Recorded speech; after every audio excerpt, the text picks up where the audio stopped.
È Andrea Cereser, 46 anni, di professione veterinario, il nuovo sindaco di San Donà di Piave. Il candidato del centrosinistra si è aggiudicato il ballottaggio superando di gran lunga Giansilvio Contarin, che correva sostenuto da Lega e PDL. Eravamo abituati da 20 anni in cui tendenzialmente si faceva politica parlando alla pancia. Adesso abbiamo capito che bisogna parlare ad altri organi. Cambia l'anatomia del Veneto e quindi cervello e cuore. Tanti giovani qui.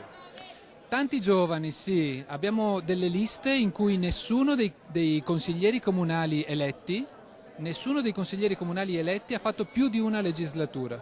Questo ha garantito un ricambio. Andrea Cereser festeggia, ma la sua non è una gioia piena, stroncata dal dolore per la morte di Valentina, la figlia dell'ex sindaco di Musile di Piave, Walter Menazza, vittima sabato scorso di un drammatico incidente stradale. Il mio primo pensiero va alla famiglia di Walter che sta attraversando questo periodo brutto e alla quale, come impegno non scritto nel programma ma che ci prendiamo in molti di noi vogliamo stare vicini da ora in avanti.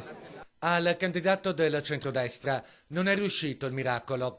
Al primo turno la coalizione di Giansilvio Contarin si era fermata poco sopra il 30% e al ballottaggio la distanza tra i due contendenti è risultata abissale. Diciamo che è la situazione un po' generale che ha portato in tutta Italia alla sconfitta delle forze moderate determinata dal grande astensionismo.